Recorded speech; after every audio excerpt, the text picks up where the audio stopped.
Welcome to the Warrior Within podcast. From current events, comedy, and entertainment to mental health, hobbies, and the paranormal.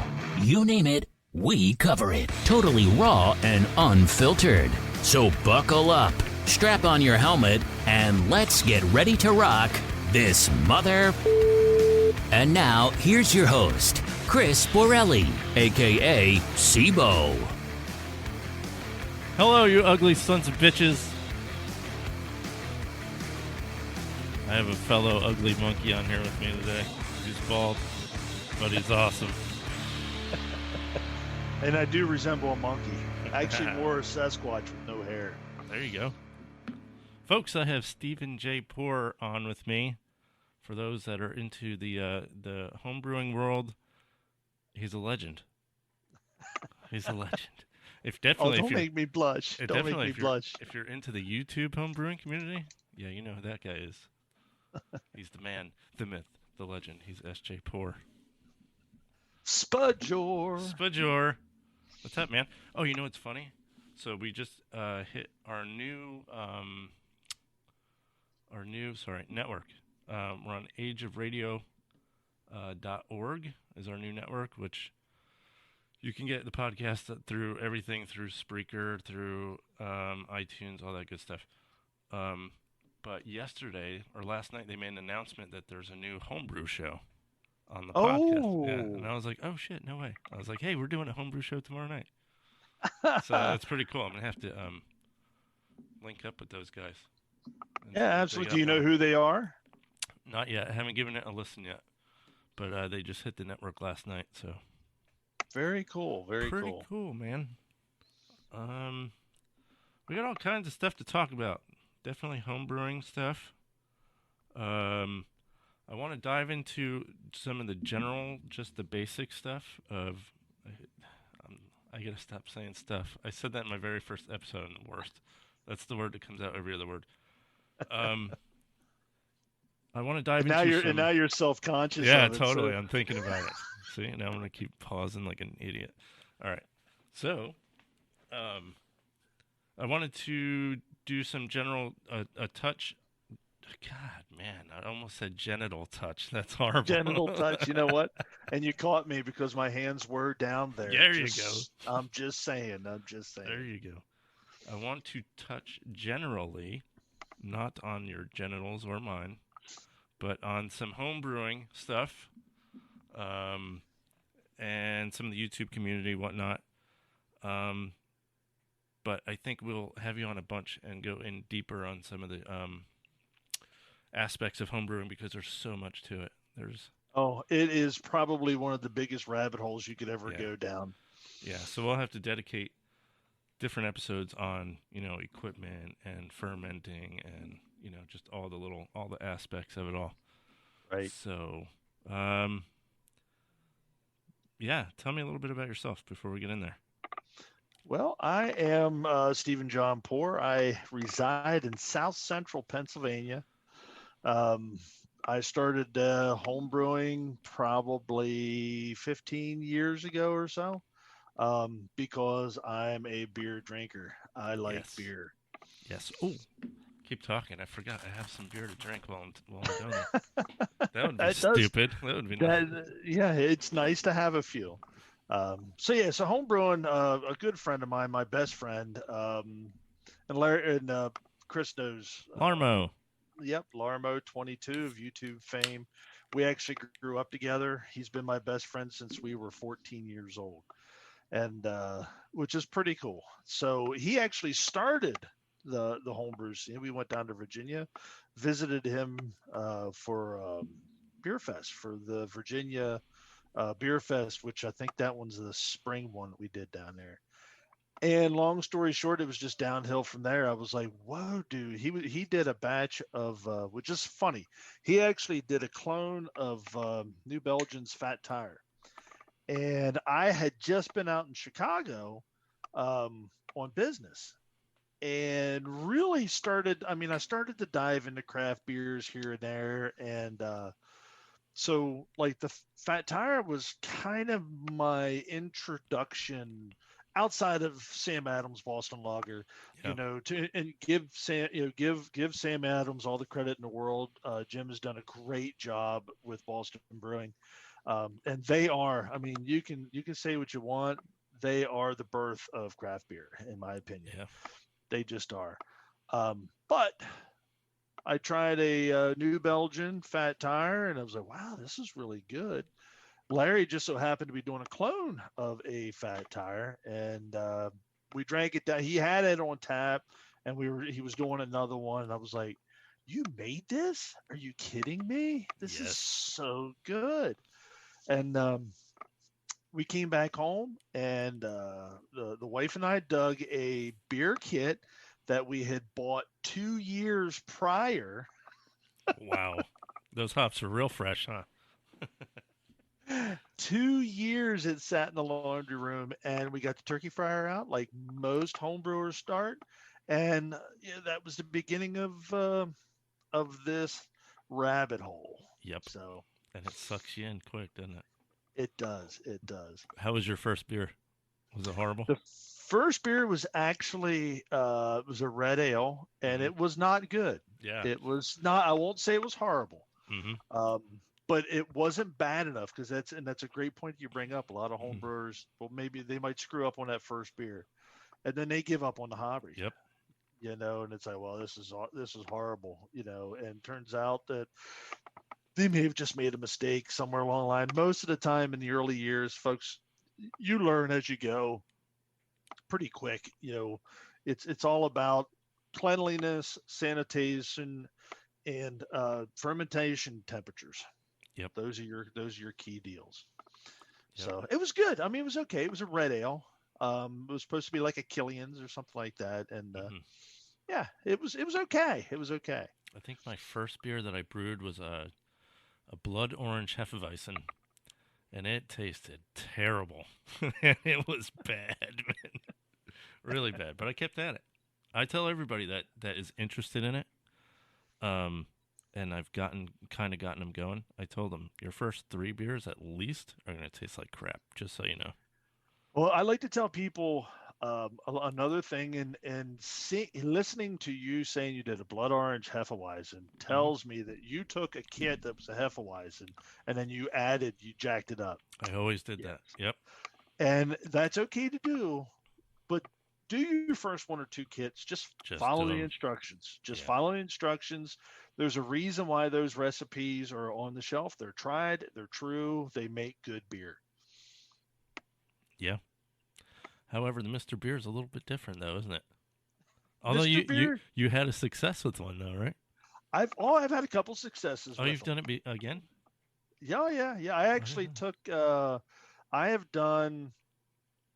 I did what I call Mr. Braggett, and what that was, I had never done a Mr. Beer kit until just like 2 or 3 years ago, and I acquired a couple of these kits, and they were early 1990s.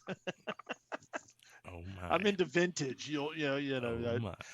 I got them for the kits because I wanted the fermenter. I mean, they're a cool little 3-gallon. Yep. 2.5 gallon fermenter. It's a really cool little fermenter. Mm-hmm. So I got those, and I did up 2 batches, and I actually had a mead going at the same time, and I was like, Yeah. So I blended them together and made a braggot and took it up to Rhode Island. And I actually served it up in Rhode Island at NHC. And it was funny because I had Brad Smith from Beersmith was over, John Blickman come over. Wow, really?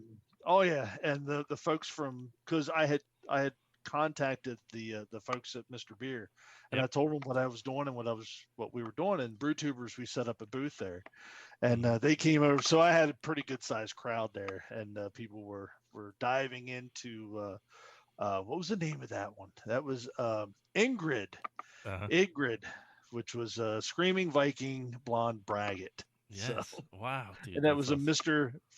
Half was a Mr. Beer kit and half was a mead. That's awesome. What's the difference for people that don't know between a mead and a beer? So a mead is fermented honey. There you go. And beer are fermented ale or is fermented grains. Is that all it is? It's honey and Yeah. whatever flavorings, whatever you're adding.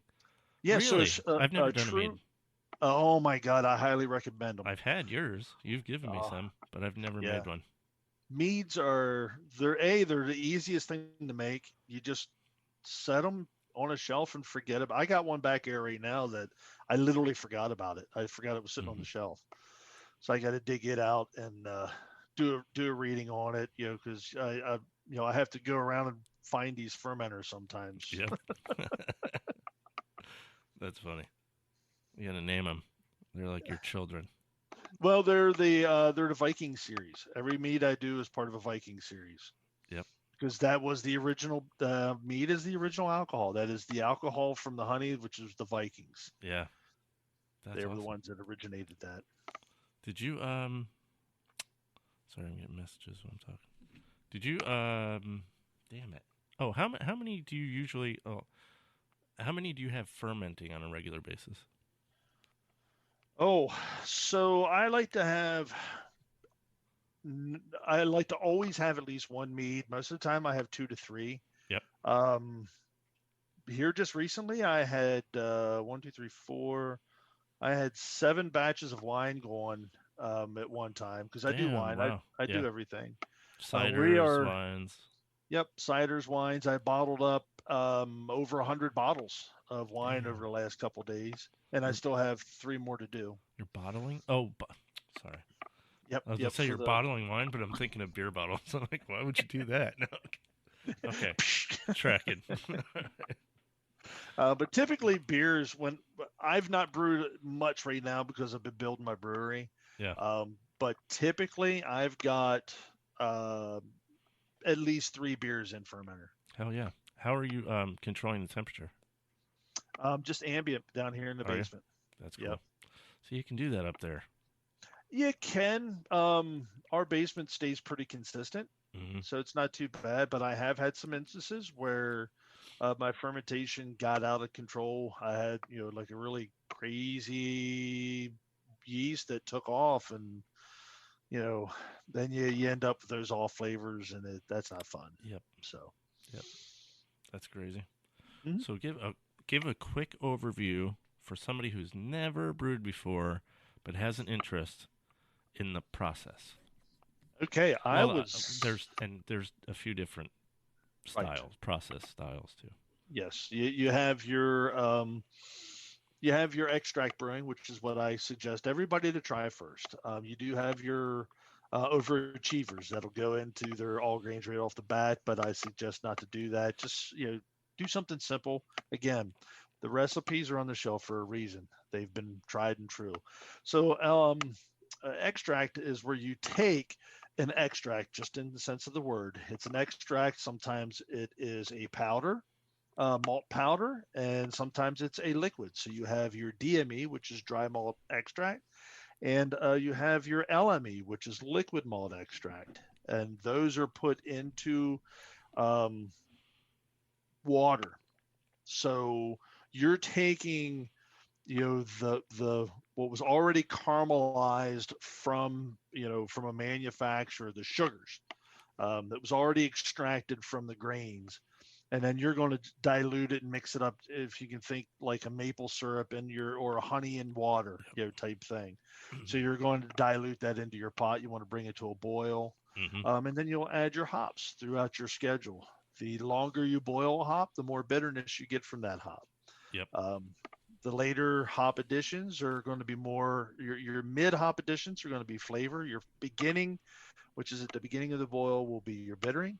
The middle of the boil will be your flavor, and the end of the boil and dry hopping would be your aroma. So then once you have done your hour boil and have all your hops done, you're going to want to chill that down to a pitching temperature for your yeast, which is under 80 degrees.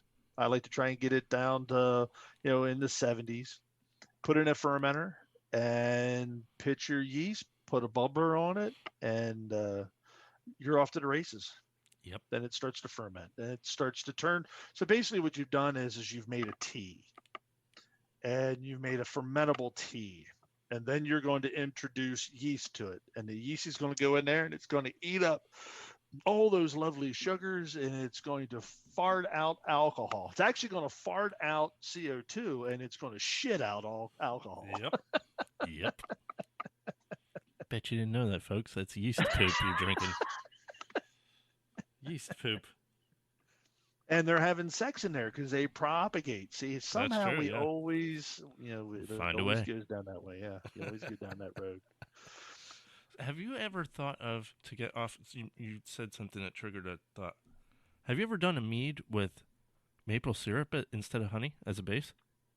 No, that would actually, there is a name for that. Is there?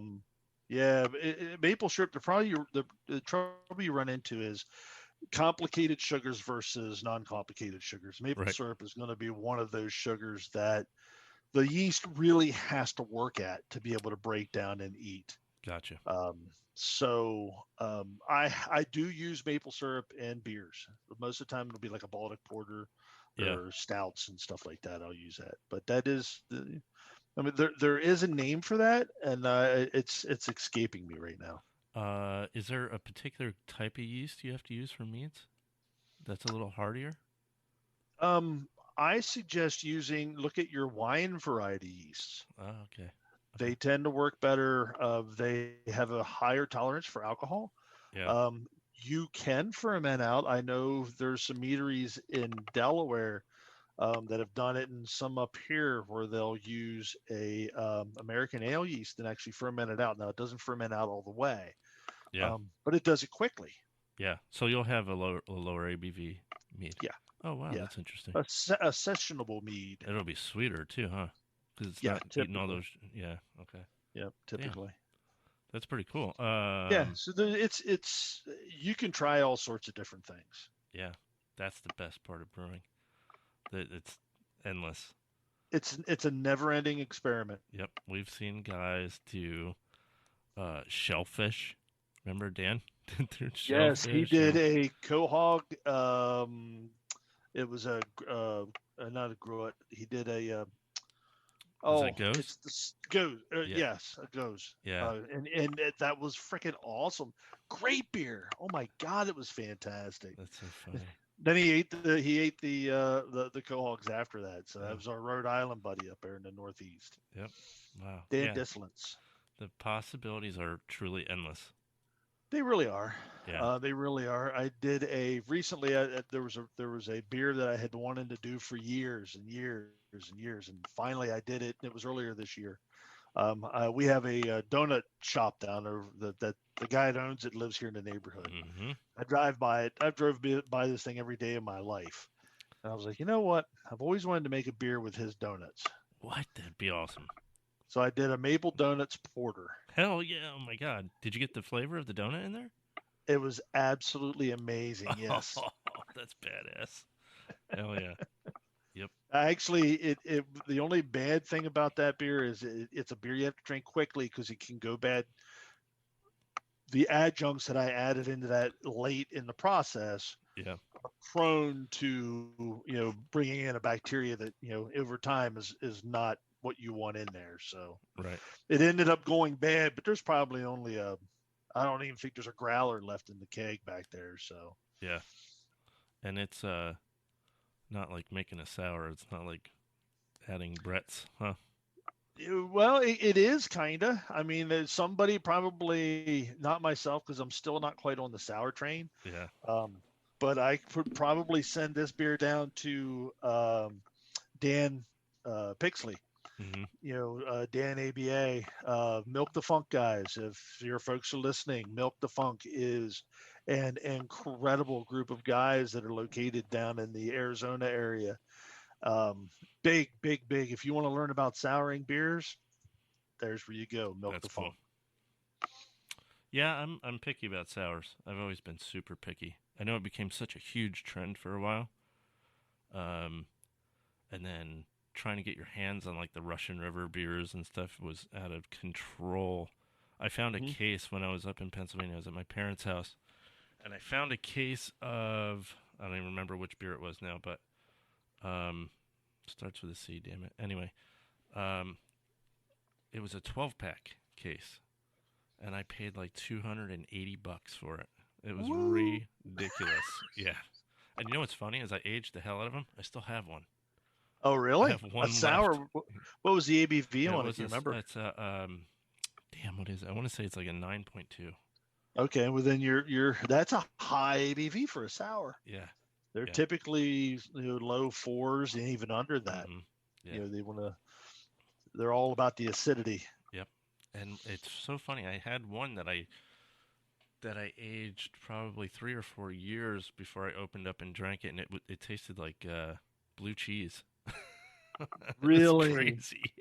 It tasted like wine and blue cheese.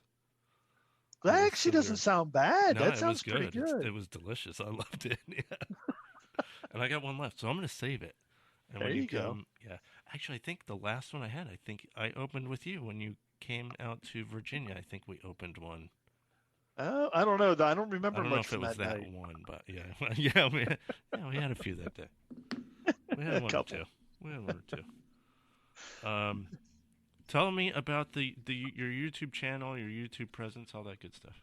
Yeah, so I started off YouTube a while ago. I don't even remember how many years ago now. Started off basically just watching videos like most folks do, and then found a couple folks.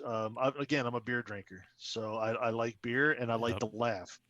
So we would find things entertaining, and would watch videos for a little bit. But it didn't take me long until I did my first video. I like to do back in the early days. I would do like a drinking video, but I always like to try and keep them entertaining. Sometimes kind of build a character type thing and Yep. and work along those. Back in the early days, it would have been the SJPORR days. Yes, sir.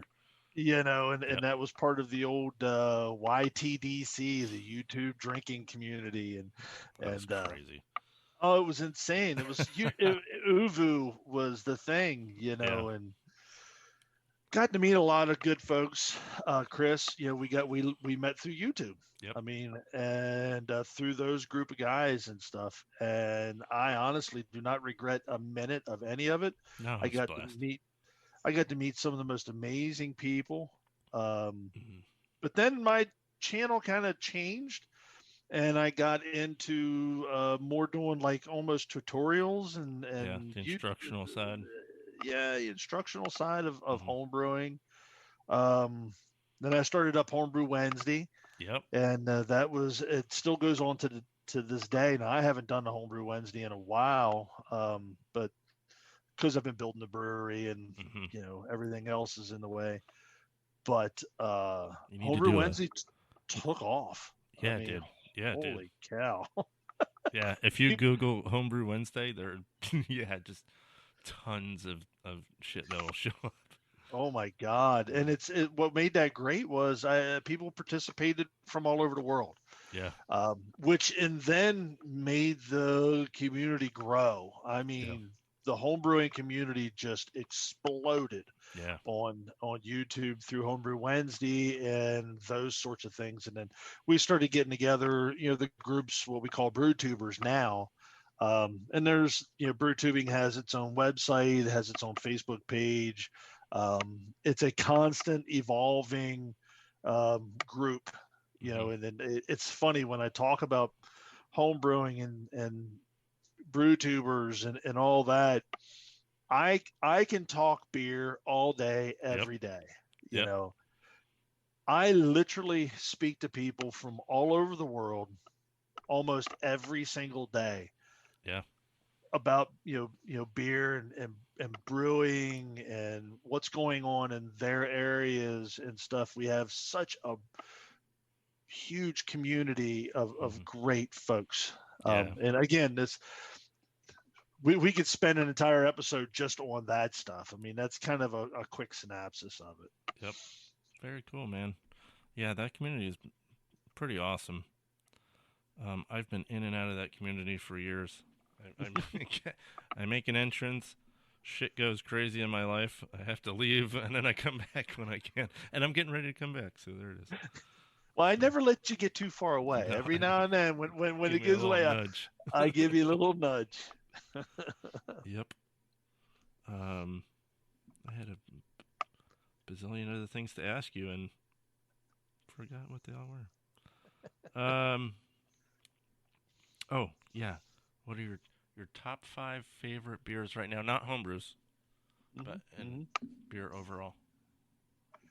That I get, believe it or not, I get asked that question I'm sure or a everybody question does. like that a lot, and I answer it the same way.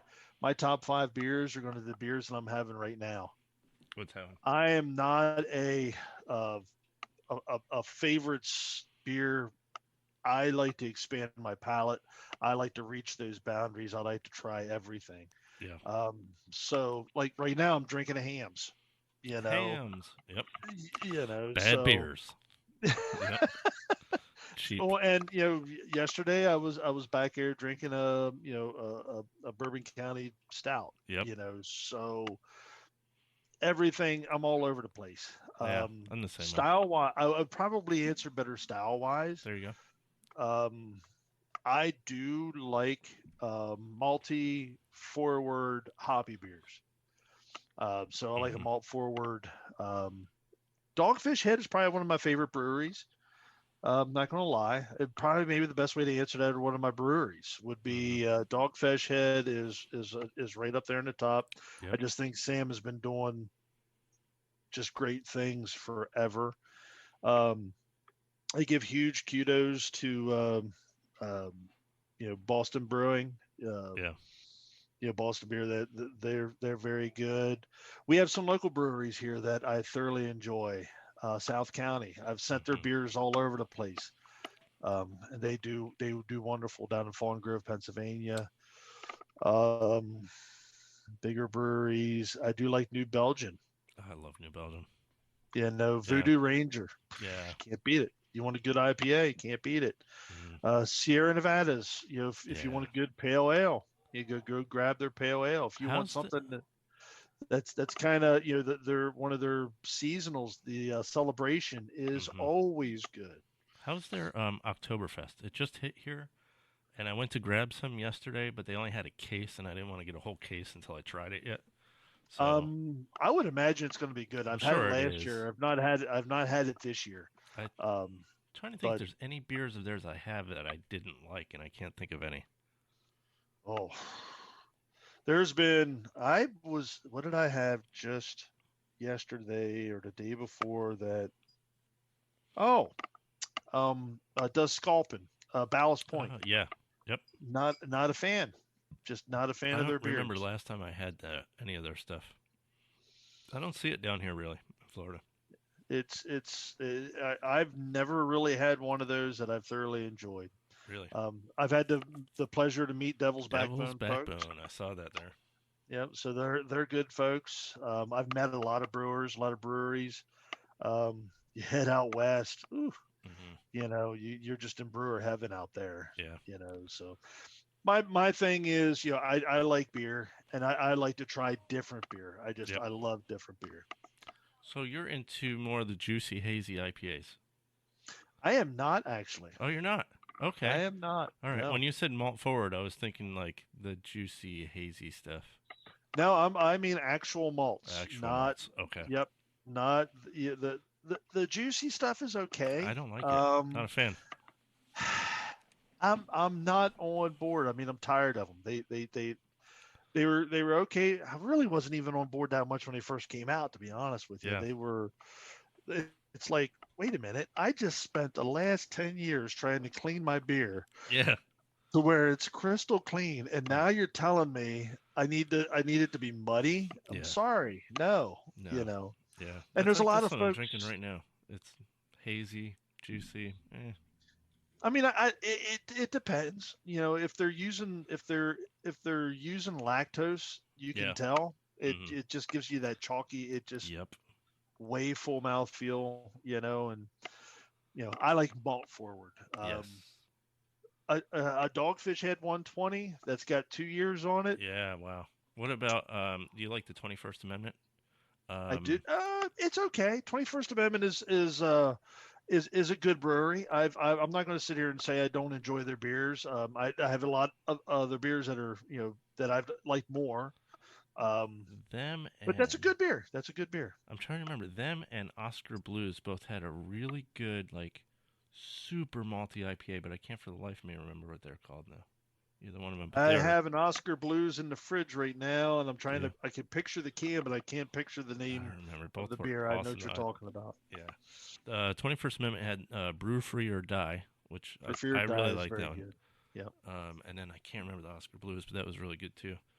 Hobo Boom Sauce from is one of my favorite IPAs right now, I don't think I ever had that one. and that's a wonderful beer. Again, Voodoo Ranger, Yep. and these are not juicy IPAs. These are double IPAs. I mean, Yeah. Yeah. they got some meat to them. 7 to 9%. Yeah, Yep. baby. Yep. I did a video years ago. It was like a War of the IPAs or something like that. And I had a whole bunch. I had a fresh Pliny, and I want to say there was like 6 different IPAs. I just put them to the test all in one video.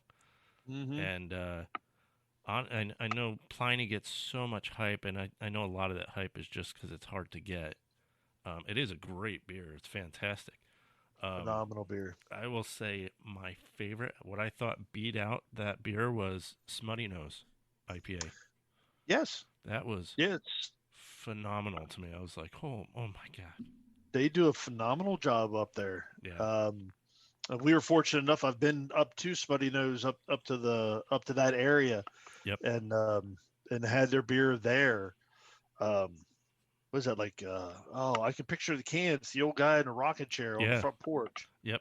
It was it Finest Kind IPA or something like that it was called, I think? It could be. They do a great job. They do a great job. Yeah. They have some really, really good ones. Yep. I love malt for ESBs. Oktoberfest is October. Yeah. I mean, this time of the year is my favorite time where your Oktoberfest are starting to die out a little bit, but now you're running into your porters.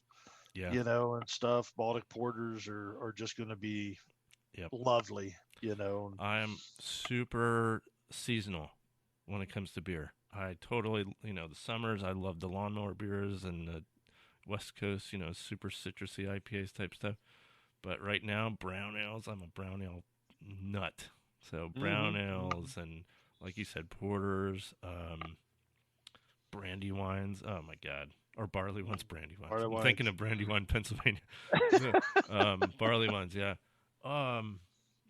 Yeah, I just had. Have you had any of the Cigar City beers? They're Florida. They're local here to Tampa. Right. So they have. Not in a while. They have a brown ale that is. I'll have to send you some. It is the most phenomenal friggin' brown ale I've ever had in my life, and it's called Maduro, after the Maduro cigar. So I may have had that. It is so good. So yeah, I'm seasonal when it comes to beers. Yeah, and right now is like my favorite. I like the darker, rich. Get into the spring, you got your saison. I actually got a saison on tap out in the brewery right now. I love saisons. You know what's funny? You know what my favorite saison is? The one you sent me, the one you did for one of the SJPORR challenges. Oh, wow, that's going back.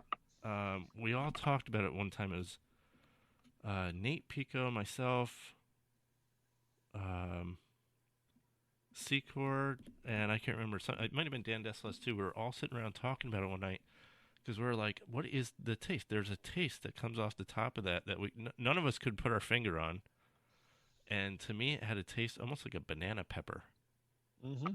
That was from the rye. Yeah, and it's funny because I drank it and I was like, "This is so good," but I found myself ever since then, when I have a saison, I crave that one because I feel like it's missing something because it doesn't have that note in it.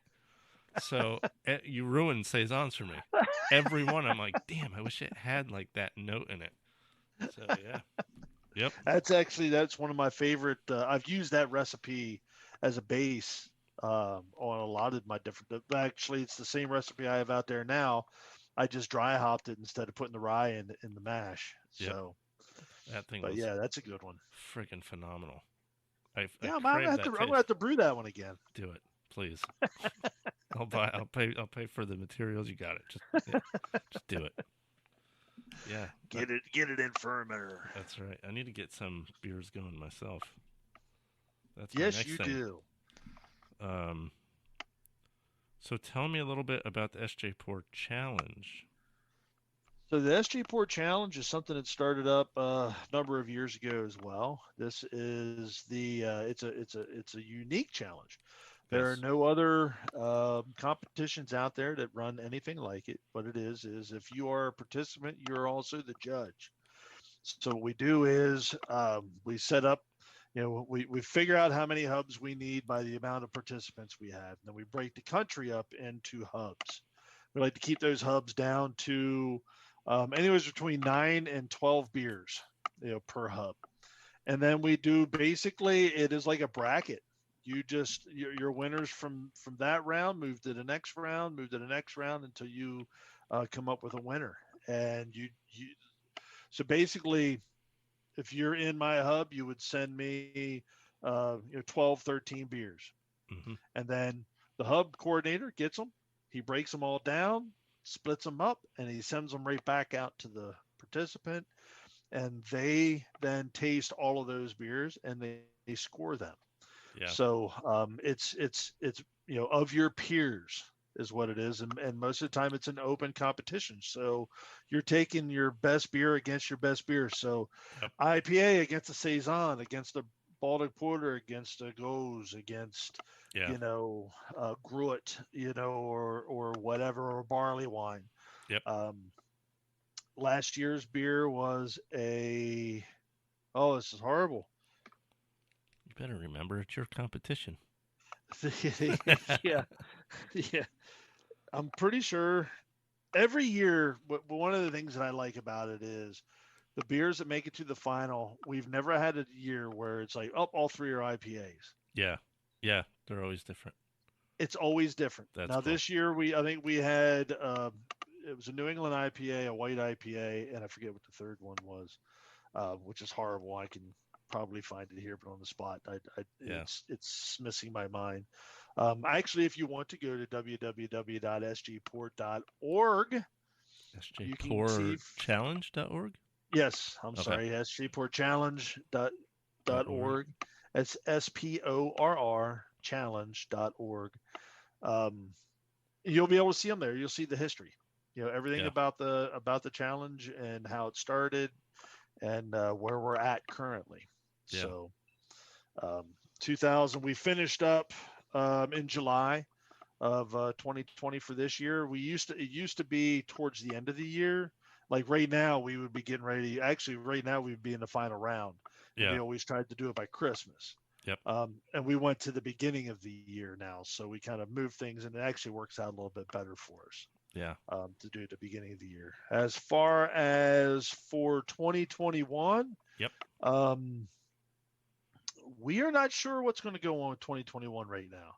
And I'll just be honest, I was talking with, actually I'm setting up, we run basically the SJPORR Challenge like a business for the most part. We have leadership. So it's not just me we have a whole group. Yeah. And we have to be that way because that's fair. It keeps everybody, keeps everybody honest. Keeps everybody honest, and we try to whatever's put in goes back out to everybody. Yep. So with the challenges of this year with COVID and stuff, I'm leaning towards actually taking 2021 off. Yeah. Because one of the worst things that could happen would be for somebody within the group, because there is a lot going on behind the scenes in running one of these. It is an enormous task. Mm-hmm. And we have timelines that have to be met when we start off. And if you don't make those timelines, it throws the entire competition off. Yeah. And my fear would be, in the middle of the competition, a hub, say a hub coordinator ends up getting COVID or his family gets COVID, and we need these people to be able to do their jobs. Yeah. And they're not going to be able to. Right. Or a couple of the participants get COVID and they lose their taste and their smell. Oh yeah, I didn't even think about that. Yeah, that's smart. Yep. So until I'm having some reservations, and Yeah. I just and we're going through that now right here Yeah. in our house. So and that's kind of what's really put it in my forefront. I want to do the challenge right, but more so, I want to do the participants right. Yeah. Yeah. I don't want somebody to get into it and then it just falter because of you know Any number of circumstances out reasons. of her. Yeah. Yeah, it's hard enough to do when all the planets align, Yeah. and you don't have these outside Yep. issues going on like we do today. So I'm thinking we might just lay low in 21. Let's get a vaccine out there. Let's Yeah. get some people healthy. Let's Get businesses concentrate on back open and yeah. let's get businesses back open, and let's stop suppressing our citizens, and let them get back to life. Yep. I agree. How many years has the challenge been going on now? I think we're at 7. 7. Damn. Wow. Yeah, 7 or 8 years. Yeah. What, is that all? I feel like it's longer. Well, it's because we have a couple years in there where we did the Hokie homebrew experiments. Oh yes, yes, yes. I remember those. Okay. So if you add everything together, we're probably knocking real close to 10. Yeah. But I'm thinking just as the challenge, we're at 6 or 7 right now. Yeah. And then we crown a victor. They get a trophy. We do medals. We do everything for everybody. It's pretty cool. That's awesome. Yep. You should do a big barley wine competition. I don't know why that's been my thing the last week. Like barley wines. That's all I want. Yeah. It's because you like saying it. That's Barley I do. wine. It gives you a Tim Taylor. Yeah. I feel like a Viking. Yes. Yes.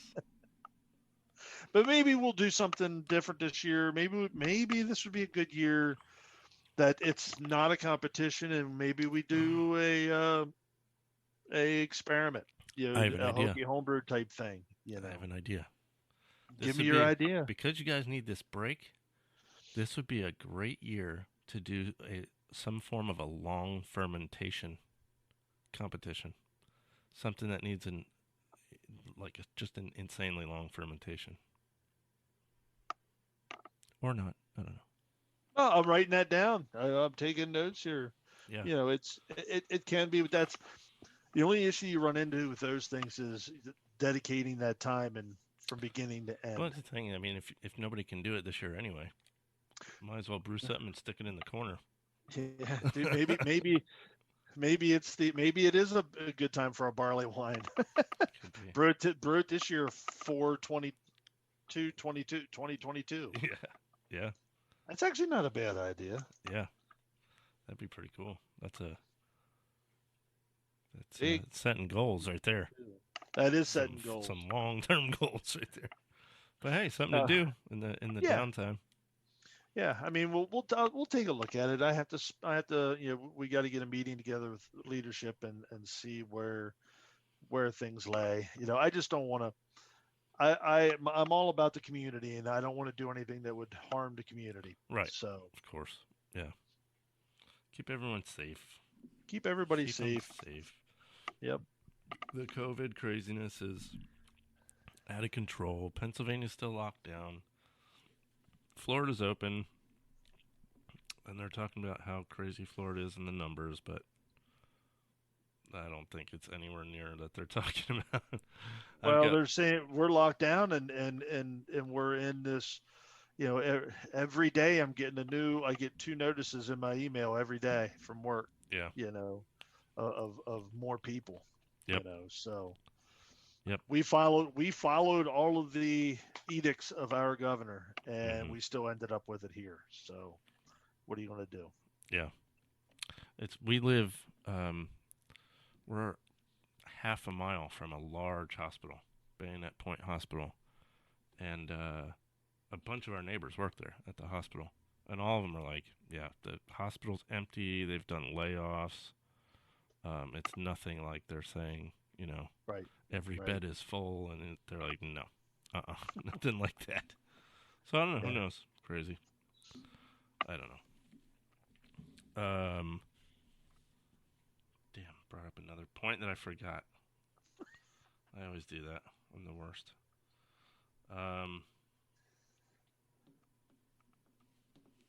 Yeah, I got on the COVID train and I forgot what I was thinking about. Anyway, yeah, I don't know. I don't know if I want to get into that just yet.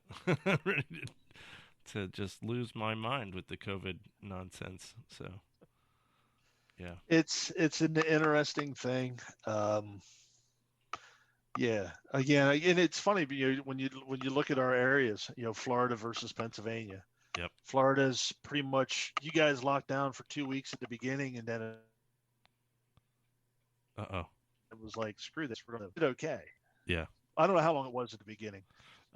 We locked down for a good, I want to say it was about a month and a half, almost 2 months. I do Something know in that ballpark. when it came to like spring break time, you guys opened up. Oh yeah, yeah. They were like, we need that money. Right. Well, in Pennsylvania, he only let off his foot a little bit to allow essential workers to go to work, of course. Right. Which, I mean, we all of us still get up and go to work every day, but heaven forbid you can't go to a bar, Yeah. and Because drink COVID a beer because COVID comes. If the way to ward off COVID is to have a hamburger with your beer. Yes, exactly. As long as it's done before 10 o'clock. Yeah. His ridiculous the edict that he put out before Thanksgiving. Yeah. He made the bars close at 4:59 p.m. Yeah. Because what? COVID comes out at 5:01. Yeah. Have you ever listened to the Dan Bongino show? I love Dan Bongino. Dan Bongino, he's hilarious. I was listening to, he did a show last night, and he was talking about New York was setting up sting operations to catch bars that were not serving enough food. Right. That's where your tax dollars in New York are going to. Sting operations. Yeah. Thank you, Governor Cuomo and idiot mayor. What's his name? I don't even remember. I don't remember his name either. B, begins with a B. Blasio. There you go. Yep. What a Morons. jacknuts they are. Yeah, there's a craft beer bar up there called Saratoga Springs, and they got a $1,500 fine for not serving what the regulators deemed enough veggies per pint of beer sold. Regulators, mount up. Yes. So mom and pop businesses that are already having a hard time staying afloat are gonna get hit with $1,500 fines because they're not serving enough veggies with their beer. I wouldn't pay it. I mean, I wouldn't pay it. I mean, that is a government not of the people, by the people. That is a government that is against the people, against the people. What country do we live in? It's a good question. That's a good question. I wonder here. Did you see the president's speech tonight? I did. 45 minutes worth. I was watching right before we talked. Yeah. Interesting shit, man. Oh, I've been watching all of the goings on here. The hearings, public hearings have been going on. Yep. And for anybody to sit there and say there's no evidence, they're walking around with their eyes closed. Yeah. I'm in Pennsylvania. My God, we haven't had a square election in Pennsylvania in 30 years. Philadelphia and Allegheny County. Philadelphia, Pittsburgh, and Scranton are what takes care of Pennsylvania. Yeah. Well, I can't remember what year the election was. I remember they had oh God, what's that organization? Black Panthers hanging out at the polling stations. Yes. They were not allowing conservatives to vote. Yeah. Yeah. You're not supposed to be threatening. Yeah, you're not supposed to be threatening, but there they are lined up. Yeah. Ridiculous, dude. Insane. But there's no evidence. No evidence of fraud, my friend. None whatsoever. Nope, none. Sorry, important. I haven't had a Guinness in a long time. I bought Guinnesses. Nice. You don't have to tilt that. You just go all in. That's got the but gizmo in it. yeah, it does. That's just out of habit. I do the tilt. Can't help it. You just dump her Look in at there, that man. frothy madness right there. I Love love it. to watch the nitrogen ball Yeah. cascade up. I love that. Yep. What was I saying? So yeah. What was it? Maricopa, Arizona. They had 1.9 million mail-in ballots that were never verified by signature. That's 1.9 million illegal Million. votes. Yes. Million. Million. Yeah. Million. In one county. How is there even that many? Anyway. Well, I got a kick out of, and it was Arizona. The one guy was testifying, saying, "Okay, so you're looking at the rate of growth in a particular county in Arizona." He was like, "Okay, so this area has grown by 1% every year. Yep. 1% growth. That's not bad. However, the voter registration grew by 7% year over year." Yeah. Wait a minute. How you have outgrown your growth rate in registered voters? Mm-hmm. That's not possible. No. That it's you have it's no stuff proof, like that. SJ. You have no proof. You can't say that. Right. Well, the dude went down. I was getting a kick out of it because I'm a numbers guy, and he's just reading off the numbers, and he's a nerd. He's a number nerd. Yep. And he took the time to go through their data. Yeah. He took their data. He put it into spreadsheets, and he went through the demographics. He went men, women, age groups, the whole 9 yards, and it just wasn't lining up. No. It was, none of it was lining up. It doesn't work. He came up with 100, and I think it was 120,000 invalid votes of people that don't exist. Yeah, that's insane. That is insane. In a state. All right, so within that state, which I think Arizona is only, and they called it. Mm-hmm. Was it 14,000? Is the difference? That's the spread between Trump and Biden is 14,000. Yeah. And you have these people coming in going, well, right here's 120,000 that are null and void. You can't say that. You're racist. Exactly. Yeah. What was it? Clark County, Nevada, in the 2016 election, they had 68 votes that couldn't be verified because the paperwork was just messed up, like something was missing, a date of birth or something like that. 68 votes in 2016. In 2020, they had 13,372. That's a slight uptick from 68. Like, come on, dude, are you freaking kidding me? This is insanity. Oh my God! In Detroit, I was watching last night. A lovely lady was on. She had been a state worker for 30 years, part of the election bureau, and she had said whatever precinct she was at, she said that they would go in and they took out 71% of the vote. That can't use these. They're not legible. No signature. 71% of the vote. So that meant 29%. That's who decided what goes on. Yeah, 29%. And they were questioning her as far as audit, and she goes, "What good would an audit do? You're not even allowed to look at those. You deemed those are not good votes. They probably don't even exist. You're going to audit the 29% that was already counted. Of course, the number is going to come up right. Yeah, because you've committed fraud prior. Yeah. Yeah. I heard, what was it, in Michigan? I heard something like 138,000 votes at like 3 a.m. fell out of Nancy Pelosi's asshole, and they all ended up in the Joe Biden column. And yeah, isn't that crazy? That's wild. I mean, I knew she's a big asshole, but that's a lot of votes to come out of that big asshole. You know what? And I don't doubt that one bit. No, I don't either. That's crazy.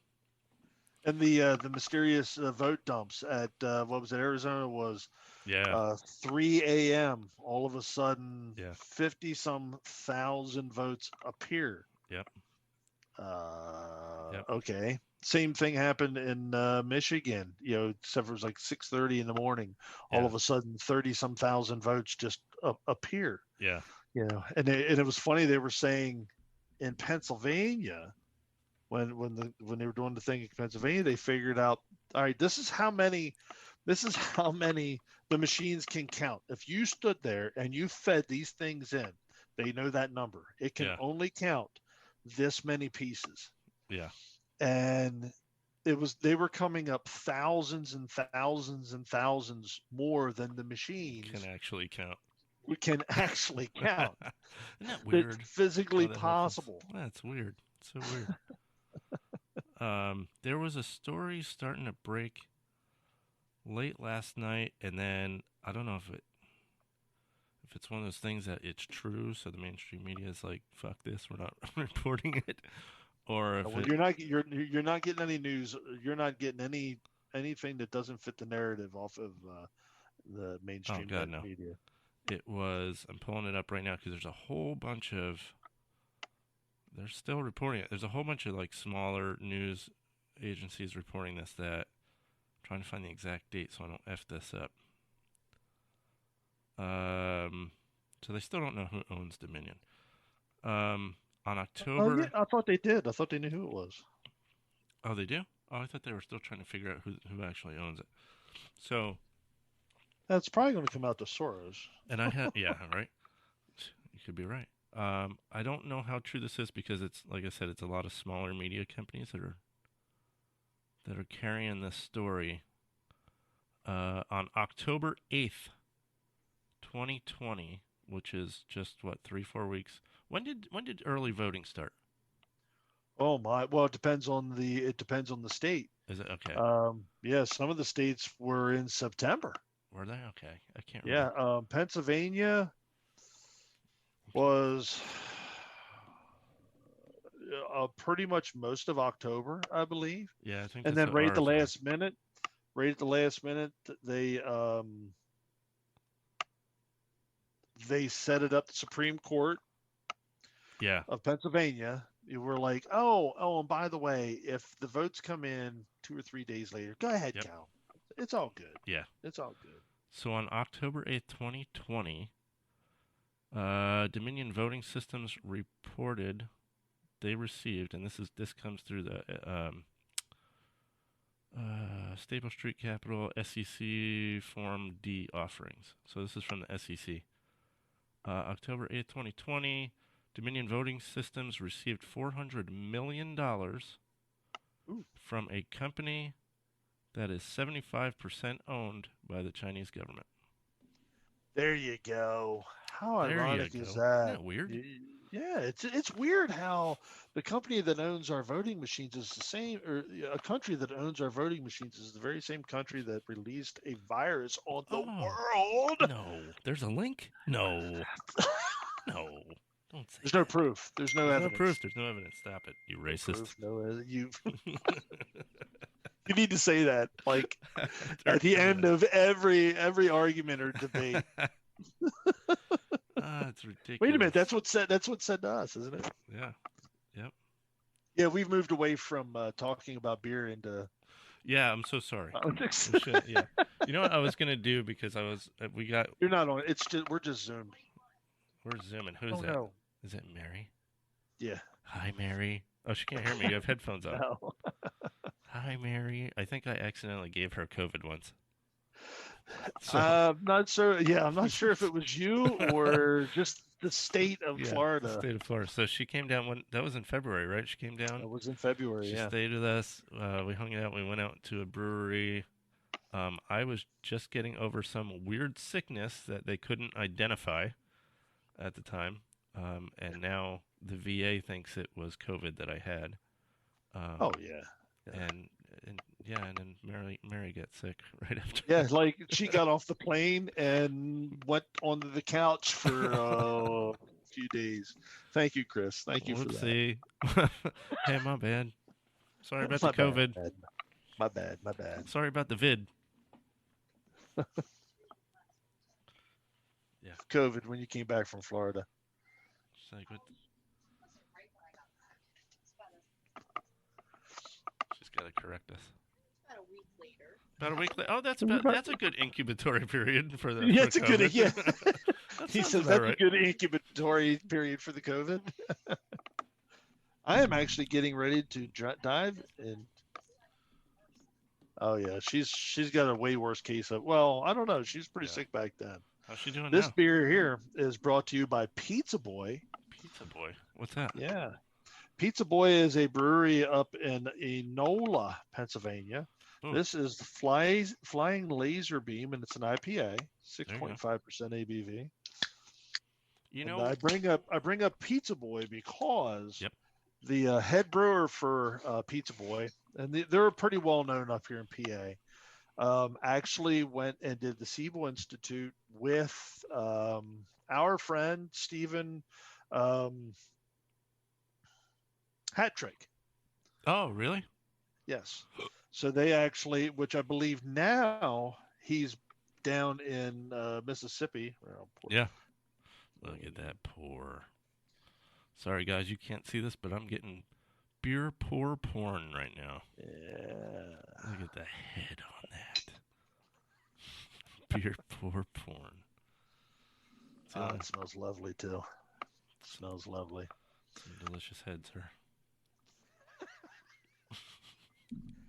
Wow, that sounded so good. That was sexy, wasn't it? Sounded good. I love it. That sounded so good.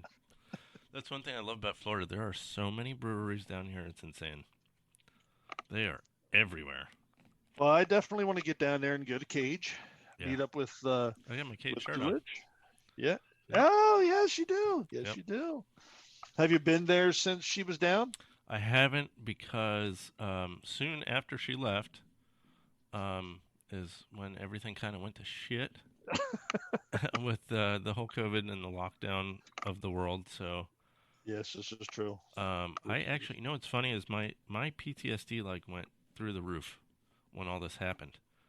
And so I have really bad panic attacks and agoraphobia when it's triggered this bad.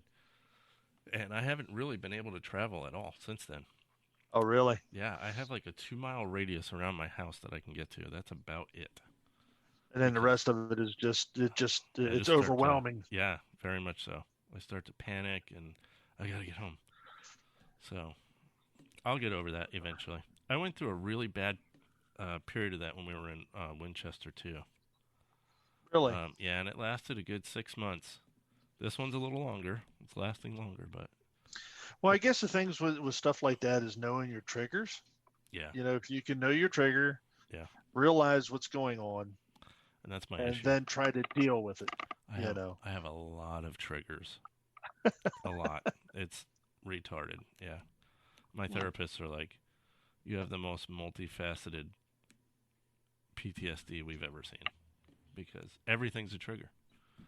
So, but it'll be fine soon. Oh yeah. Oh yeah. I think once the world gets back into motion and stuff, and I calm down a little bit, and politics and blah blah blah, I think I'll calm down. I hate to tell you this. I don't think anything's coming back to normal. Yeah. I think the next 2 months are going to be real friggin' interesting around here. Oh, Yeah. yes. Especially when Joe Biden's knocking on that door trying to get in the White House in a couple of weeks here. I think things are going to get real interesting. Oh, I think he'll let the reins. He's not going to have any other choice in the matter. But my hope is that if nothing else, this shines a light on the election fraud that has been going on for decades in the United States. And to sit there and say that it hasn't is you're just not. Yeah. Now, the thing is, it'll open eyes to the issue, but those in control, will they continue to be in control? Will it change? Is anything going to change? Well, the hope is, and this is kind of a great segue into a topic here, I believe. Mm-hmm. What I think we'll look at it in these terms. It's not really about Trump. It's more about the movement that he's started. And I think unknowingly started. Yes, I agree. When we finally got somebody into office that, and I know folks don't, the never Trumpers, Trump haters and stuff out there will Yep. disagree with me in this, but he does actually speak for the normal person. I mean, I've actually been a Donald Trump fan since I was in high school. Me and my Yeah. buddy Harvey, who lives up the street, he bought his parents' house too. Um, he had an autographed picture of Donald Trump in his bedroom when we were 14 years old. That's funny. So I've always been a fan of his, and he is the blue collar, Yeah. everyday guy. He just happens to be a billionaire. Yeah. Well, he worked at it. He worked his ass off.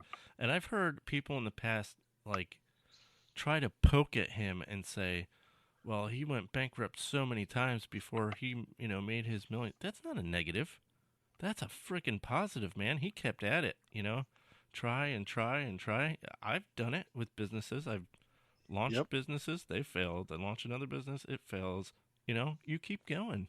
You keep going until finally you hit something that works. Yeah. So there's nothing negative about that. No.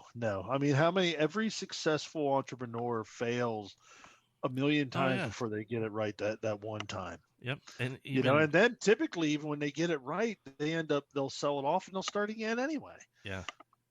So I believe what it is this is not just about Trump. This is about the movement.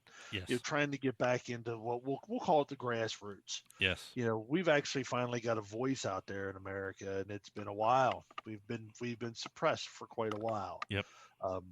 Our voice has been quite suppressed. Now, people will argue this. I think we've been suppressed exceptionally over the last 4 years. Yeah. Heaven forbid you say anything, you get attacked. Oh yeah. It is what it is. And for those folks to sit there and go, well, it was horrible when Obama was president, you look at the horrible stuff. It doesn't compare. So I'm sorry.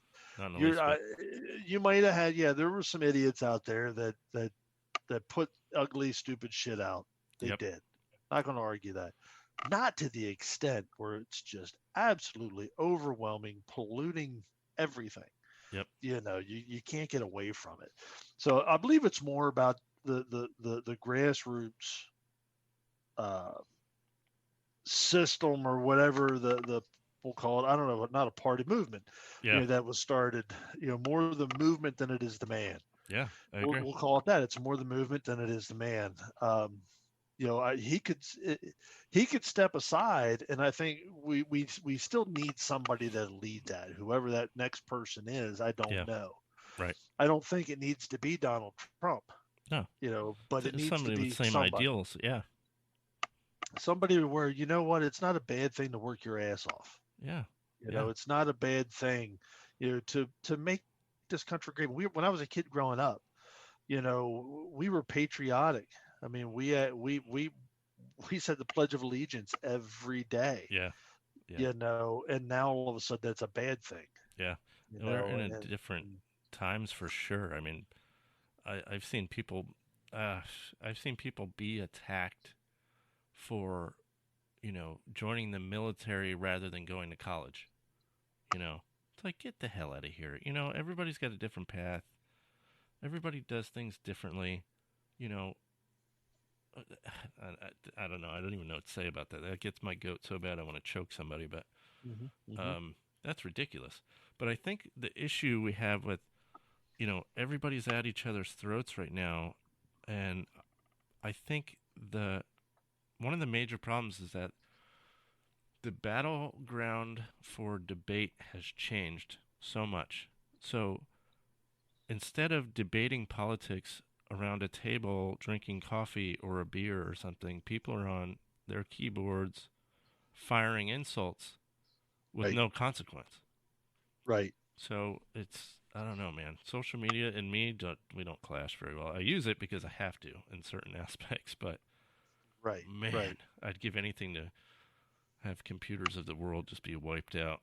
Right. Well, and the funny thing is, take a look at what's going on in the country. What has COVID done? COVID has taken away your ability to go to the pub and discuss and talk, free think. Yep. where was? Let me ask you, where was the Declaration of Independence signed? Mm-hmm. Where was it penned? Yep. That document was penned in a pub Yes, sir. while they sat around and drank I'm rum. sure they weren't drinking tea. Exactly. We built this country. It was actually built off of rum, was used as currency. And it was signed on hemp, wasn't it? Yes, absolutely. Printed and signed on hemp. It's like, but they've taken that ability. We're not allowed Yeah. to actually, we're not allowed to gather anymore because we can't have these peasants speak. Yeah. We can't have them converse. Yeah. They could do it behind a keyboard where there's no, like, if you and I were in the same room together and we got into talking and maybe got a little bit heated or whatever, you're not allowed to reach out and touch somebody anymore. Yeah. Can't do that.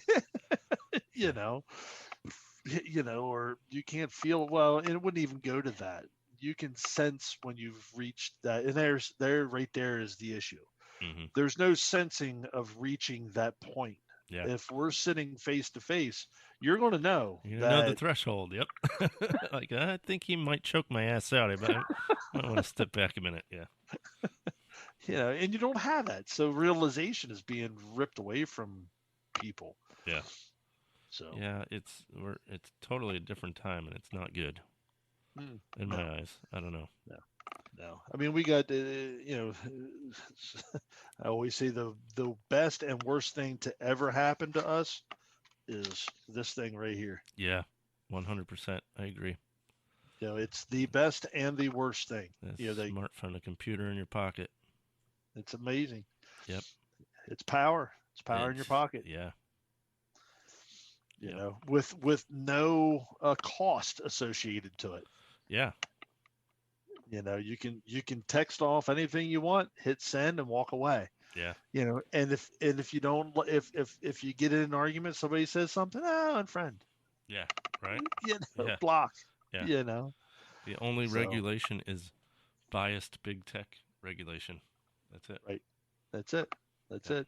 And to sit there and say that that's not censorship, again, you're not looking. You don't want to see what's going on. No.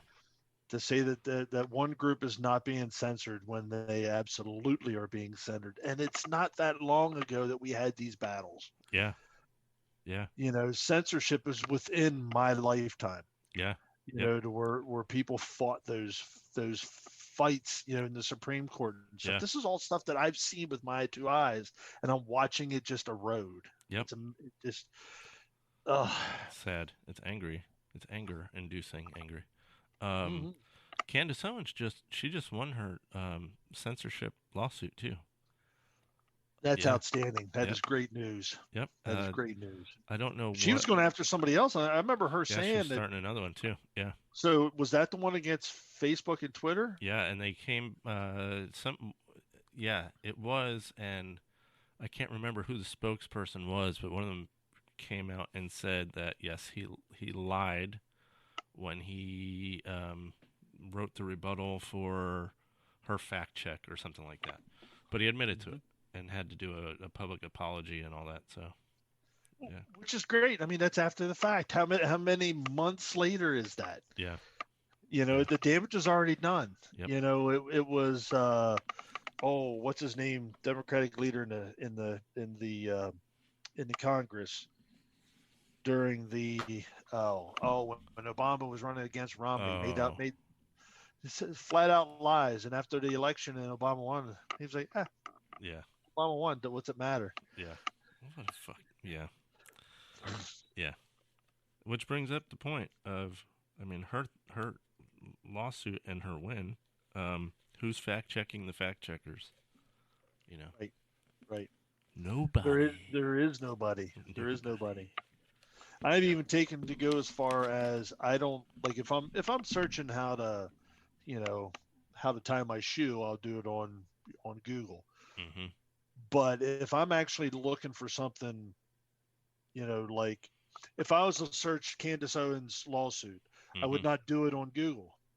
I go to DuckDuckGo, or I go to another search engine because, and it's amazing. I actually proved this point one day. I had Bing, I had Google, and I had DuckDuckGo, and I did the exact same political search on all three search engines. Now, Yeah. these are search engines. Yep. They are designed to give you, they should always give you the same results. Right. Those results were vastly different I'm between sure they are. all three. Yep. It was amazing. And I did screenshots of it, and I put it out there in that wonderful thing we call Facebook. Yeah. Did they fact check you? Yeah. Did they get you? I think I did it in a fact check. It was one of my cousins or something that brought it up. So Yeah. I walked the fine line on social media. I don't think I've been dinged yet. I haven't gotten the fact check notice yet. But I walked that fine line. I did. I made a mistake one time, and I was wrong. I did a share of something that was turned out to not be accurate. Yeah. But and it happens. You get sucked in sometimes. Oh yeah. Yep. But that's been happening less and less because I like to do my research now. Yeah. Which we should all do. But you got to make sure your research sources are not. I'm not going to name the mainstream, the whatchamacallit, nomenclatures. But yeah, you got to watch where your sources are. And you know what pisses me off is when I'm like having a debate with somebody and Wikipedia is a source of theirs, and I'm like, get out of here. It's your Wikipedia source. Yeah. Or they'll say, this was fact checked by Snopes. You can show. Yeah, that's a husband and wife, a husband and wife in their basement. Yeah. Munching on Doritos and smoking a bowl while this is right. Hey, Margaret. This is right. That's your What Snopes. a bunch of fucking joke that is. Yep. Good God. Snopes. Anyway, I don't know. I don't have anything else. What are we in? We're an hour and 15 in. Oh shit. Yes, Oops. sir. Oops. That's okay. We're gonna cut it though. We're gonna do more. I'm gonna have you back on like 50 times. So we can get into more homebrew stuff and all the nuances and rabbit hole material. Maybe we can get you to do a series. I would love to do that. We're getting real close to being able to have the brewery, which is right over there. Would be a great place to do this, and I can actually do show folks if they're so inclined to see what home brewing is all about. Hell yeah. Again, check out my YouTube. I'm SJPORR out there. You can find me. You can find me on the interwebs. I'm out there. Yep. SJPORR. SJPORR. And look us up, BrewTubers, on Facebook, and brewtubers.com or .net on the interwebs. The good old interwebs. What is it? The SJPORRchallenge.org. That is so us. Check that out. That's really cool stuff to watch. Mm-hmm. Do you have all the review videos and stuff on there too? We have links to them. A lot of times, all you have to do really is type in, when you do a YouTube search for SJPORR Challenge, and you'll start seeing, oh my God, reviews all over the place. Now, it's one thing that was kind of disappointing as the years went on. The amount of video reviews have kind of dwindled. It dwindled off a little bit, and that's kind of disappointing. But the enthusiasm's always there every year. Yeah. We have a pretty good showing, and we have sponsors that help us out. And again, that would be an episode that I can come on one time and we can devote some time to that. Yeah, definitely. Probably more when we get close to knowing what we're doing, type thing. Maybe this year what I'll do is I'll put a lot more effort into our sponsors and just talk about our sponsors and do stuff for them through 2021 until we get through COVID. That'd be very cool. So that 2022 can we can get a little bit more back to normal. Yeah. Are you still selling any of the stuff from the store? I have very little left. A little bit. Okay. Yeah. Right. I was going to plug that, but you're down to. No, there's nothing worth selling. I mean, it's little bits and pieces I'm selling on Marketplace now, so gotcha. That's all pretty much gone. The grain bill is no more. That's so sad. It is what it is. Every entrepreneur, you have your failures. Yep, been there, done that. Yep. All right, folks. Thank you, Stephen SJPORR, for being our guest this evening. Yeah, absolutely. Thank you for having me on. Anybody out there listening that has questions for myself or Stephen can email me at askwarriorwithin@gmail.com. If you have show ideas, anything you want, if you just want to bullshit or chit chat, if you have questions for Steve, I'll pass those on to him. Anything at all, askwarriorwithin@gmail.com. Thank you all for listening to our political rants and our shenanigans. And we'll see you guys on the next round. Peace.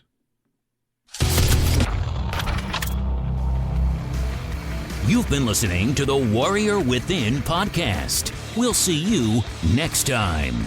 If you've got the to return.